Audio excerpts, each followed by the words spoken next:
अभी हम पढ़ने वाले हैं ऑस्ट्रेलिया, जो कि लिखा था A.D. होप ने, और उसका लाइन बाय लाइन हिंदी में समझने की कोशिश करेंगे। पहले चलो अबाउट द ऑथर जान लेते हैं। A.D. Hope, full name Alice Derwent Hope, born 21 July 1907, Cooma, New South Wales, Australia.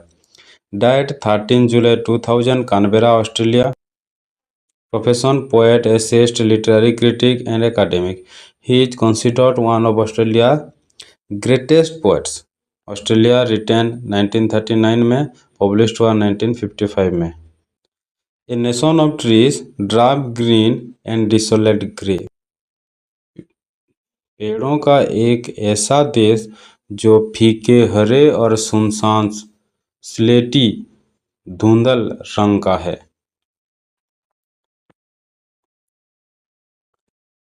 In the field uniform of modern Wars. ये देश आधुनिक युद्ध की वर्दी पहने हुए सा लगता है, यानी कठोर और रूखा लगता है। Darkens are hills, those endless outstretched paws. इसकी पहाड़ियों पर गहरा अंधेरा है, जो बाहर फैले हुए पंजों की तरह दिखती है। ऑफ स्पिन्स डिमोलाइज्ड और स्टोन लायन ऑन ए वे। जैसे कोई खंडित स्फिंक्स अजीब मूर्ति हो, या पत्थर का शेर जो समय के साथ घिस गया हो।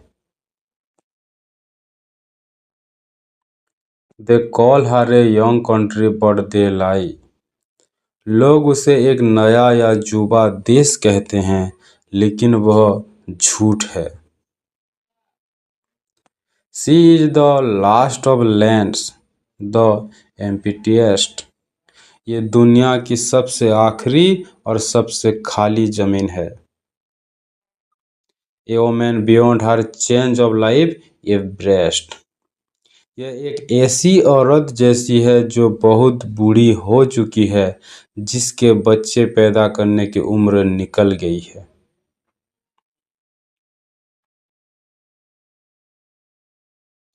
Still tender but within the womb is dry. इसका शरीर तो कोमल है, पर अंदर से इसका गर्भ सूख चुका है, यानी यहाँ कुछ नया पनप नहीं सकता। Without songs, architecture, history. यहाँ कोई अपना पुराना संगीत, बड़ी इमारतें या इतिहास नहीं है। The emotions and superstitions of younger lands. ये उन भावनाओं और अंधविश्वासों से भी मुक्त है जो बाकी देशों में होते हैं। Her rivers of water drown among island strands. इसकी नदियाँ कहीं समुद्र तक नहीं पहुँचती, बल्कि बीच के रेगिस्तान में ही सूख जाती है। The river of her immense stupidity. यहाँ की असीम मूर्खता की एक नदी है। Floods her monotonous tribes from Cairns to Perth. जो यहाँ के केओन्स से पर्थ तक फैले नीरस और उबाऊ लोगों को डुबो देती है। In them at last the ultimate man arrive. इन लोगों में अंततः वो मनुष्य आए हैं जो अंतिम हैं। Whose boast is not we live but we survive. जो यह नहीं कहते हैं कि हम जी रहे हैं, बल्कि ये कहते हैं कि हम बस किसी तरह जिंदा बचे हैं। A type who will inhabit the dying earth. ये ऐसे लोग हैं जो तब रहेंगे जब पूरी दुनिया खत्म हो रही होगी। And her 5 cities like 5 teeming shores। और इसके पांचों बड़े शहर 5 रिश्ते हुए घावों की तरह हैं। Each drains her a vast parasite robber state.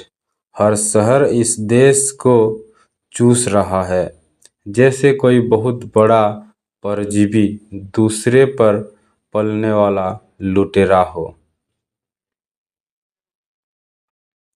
Where second hand Europeans पोलुलेट।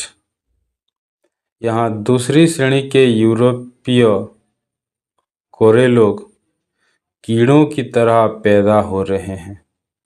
टीम्डली on the edge of alien shores. एक अनजान और विदेशी जमीन के किनारे पर डरते डरते। Yet there are some like me turned gladly home। फिर भी मेरे जैसे कुछ लोग खुशी से इस घर की ओर वापस आते हैं। From the loose jungle of modern thought to find। आधुनिक दुनिया के उन जटिल और उलझ हुए विचारों के जंगल से दूर यहाँ आने के लिए। The Arabian desert of the human mind. ताकि वो मानव मन के उस अरबी रेगिस्तान शांति और शून्यता को पा सकें।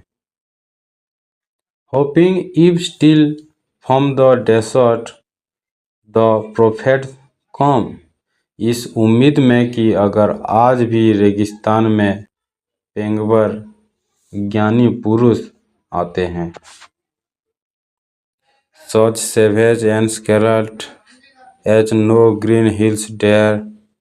तो कोई ऐसी जंगली और लाल क्रांतिकारी सच्चाई यहाँ से जन्म ले जो कहीं और नहीं मिल सकती।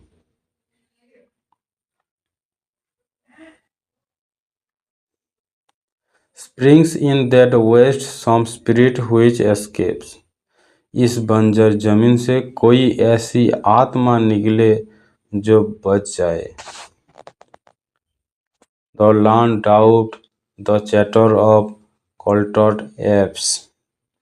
उन पढ़े लिखे लोगों के शक और उन सभ्य दिखने वाले बंदरों नकली विद्वानों की बेकार की बातें से।